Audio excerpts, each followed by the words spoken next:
My guests today have made a mission out of sharing their love of French language and culture around the world, and it's certainly working. They now have some 6 million followers on social media. They've also done videos with presidents and prime ministers, and they're now working on their very first book. Their names are Alexandre Durand and Tom Carle, but you might know them better as AT Frenchies. Welcome to both of you, Alex and Tom. Hey, bonjour. thank you so much for having us. Bonjour, hello. We're very bilingual here at French 24. So the two of you have been friends since you were kids. Just the very short version. How did you end up becoming ambassadors of France and the French? Go ahead. How did we start? Tell me. We started during the pandemic. We were making videos together. We studied in the US. We moved from France to the US at 18 years old. And during the pandemic, we had a choice, either go back to France and basically put our school career in kind of like not knowing if we would be able to go back to the US afterwards or not because the flights were canceled.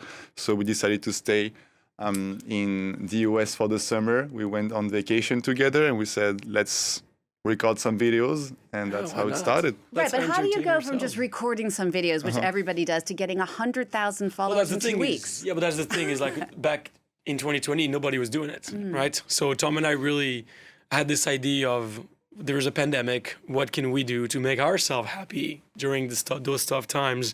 And we're like, well, we have a story to tell, right? We're two French guys living in the US and we're going through cultural differences every single day.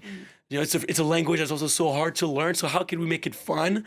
So we kind of just started to make those videos and it just started working. Yeah, we have a very thick accent when we speak. You can hear it right now. It's charming. Okay, cool. So the very first videos was about how to pronounce the hardest English words. And we were butchering the language so badly that I actually got some attention, and we had like probably 30 series or 30 parts of that series that worked pretty well for us. And From filming in our cars to filming with the president, that's definitely something we did not anticipate. Well, so you mentioned it. So you went from making these videos on a beach and somewhere in the United States to going to interview the Canadian Prime Minister Justin Trudeau and the French President Emmanuel Macron. We have that clip. We're going to take a look.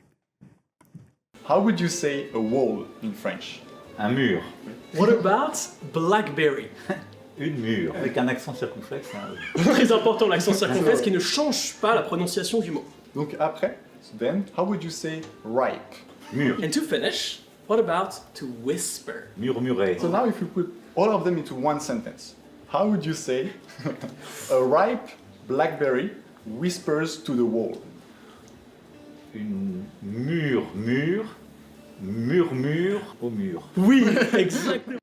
He's a good sport. It's a good sport. It's not that easy, right? You saw him think about the words, huh? Yeah, no, and I know, and you really have made showing how complicated French can be sort of your fabrique de marque, as we say. It's like your brand in so many ways. Another big part of your mission, of course, is trying to teach people how to speak French. You were talking earlier about the hardest word to say in English. What's the hardest word for English speakers to say in French? I would say it's probably écureuil. It's the one. It's the one that's the one that comes back. I think quincaillerie. Ooh, yeah, that's a tricky one That too. one, quincaillerie, is... The one that always killed me was dessous and dessous. Anything with a dessous, shu and an ou is always do. Well, you were saying before, Tom, the hardest English word. What was the hardest English word for you in the beginning? Worcestershire. Huh? Worcestershire. So I still cannot pronounce. Yeah, that's like a British Even English. squirrel. Worcester, they say in America, Worcester? to make it more tricky. So even squirrel. Écureuil is squirrel too. Not a hard word, but I was always fascinated by the way people in the US say the word colonel. They say colonel. Oh, Colonel, like Colonel Sanders. But I don't understand how a word that is colonel ends up being colonel. Well, there's quite a few of those in French as well. And you not just do individual words, you also talk about expressions, which is so helpful when you're trying to learn a language. Here's another clip of one of the many phrases that many Anglophones, including myself, have or had a hard time with. Take a look. Oh, je suis très chaude. Okay, thanks for the announcement. Can you help me? Yes, but we are just friends. What are you talking about? Can't you tell I'm hot? You're good looking, but I don't want to sleep with you. Me neither. It's just 90 degrees outside and I'm just so hot. Oh, you wanted to say j'ai chaud, not je suis chaud. But sorry, I can't anyway. Why not? The French don't believe in air conditioning, Chad. It makes you sick. Bruh. In French, French, be careful not to confuse j'ai chaud, which means I am hot, with je suis chaud, which means I am horny. What if you actually are? Anyway, I got into trouble at quite a few French parties when I first Right? moved here with that one. It's tricky. It's You can tricky. have je suis chaud and also je suis excité. Yes. Both of them will mean the same thing, True. and both of them in English would be acceptable to say I'm excited to Yeah. be doing something. So like we're excited. And what's great in that clip too is there's the whole reference to I can't have air conditioning, I'll get sick. It's the famous French courant d'air. The courant Courant d'air. d'air, attention, courant d'air. It's Yeah, always yeah, a yeah. big thing. So in it, I was saying earlier, in addition to your videos, you have a book that's Yeah. coming out in Yes. September. Congratulations. Thank you. A love letter to the French way of life. It's called Pardonourfrench, the Parisian way to a happier life. Now, I did get a sneak peek a little bit at what's in the book already. Thank you for that. I mean, you give great tips on everything from food to dating, the work-life balance. I know it's hard to boil it down, but what would you say is the biggest cultural difference to overcome between the French and the Americans? We might have different answers. Go ahead. I think for me would be how healthy you can be towards food and how you can decide to either eat very badly or eat very healthy in the US. And the cost of that is also a very important point. In France, it's super easy to go to the market, to the fresh market, and just to be able to get whatever food you want to stay healthy and to go on a walk and for you to be able to do all these things. It's right there for you.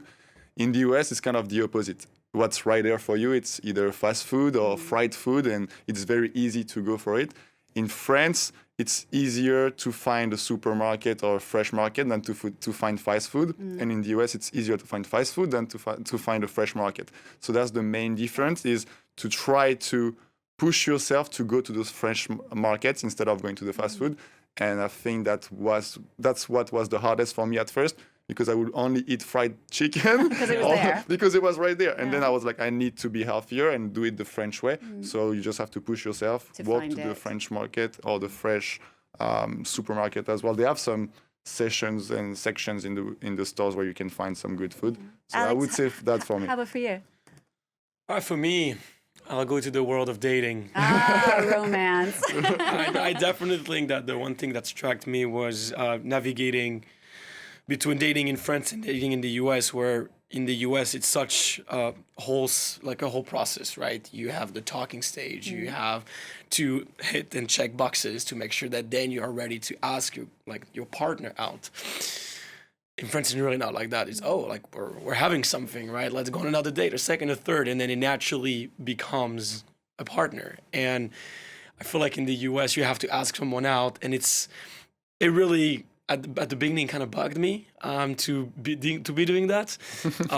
But then what I like also is that you're setting boundaries, right? That, where this is what we are, we have a label, and it makes things clearer.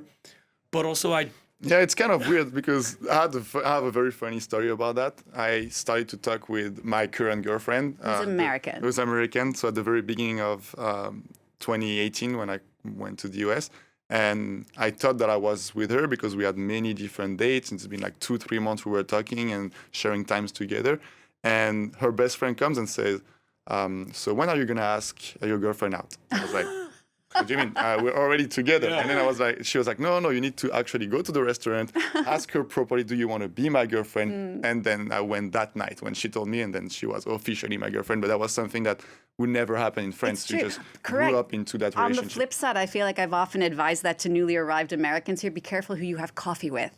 Because it might end up being your fiance. yes. Do you what would you say you miss most about France?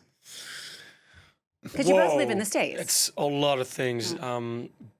As much as I'm super fulfilled and happy living in the US, there's a lot of simple moments that I miss in my daily life, and we talk about it in the book, is being able to just take a look at the architecture, right? Being able to stroll around, being able to sit down at a proper cafe, have long conversation, not have to worry too much about work. I think one thing that now in the US I really took on is always having that work mentality of today I have to work, I have to do these things.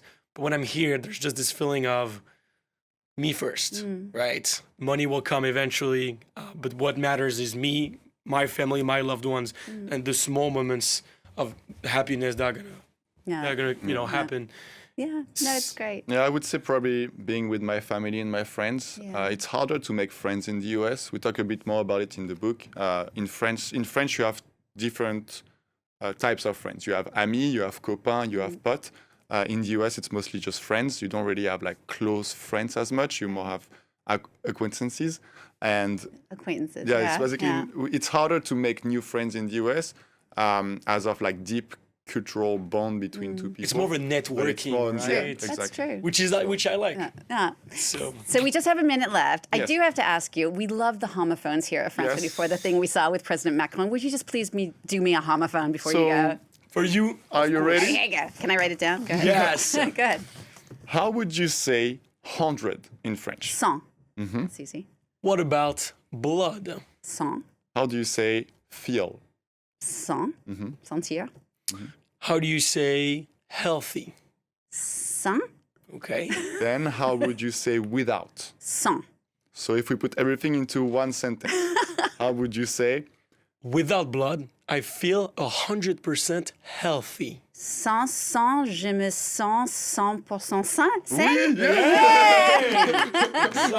Thank you so much, Alex and Tom. That was so very much. much fun. AT Frenchies, thank you so much for coming on the show. We love Merci. so much Thank what you you for do here. having It's a us. lot of fun. If you want to learn about France and the French, be sure to check them out. It's a lot of fun to check out their videos online. And you can catch this interview again on our website. That is France24.com. thank you very much? Merci. Thank you.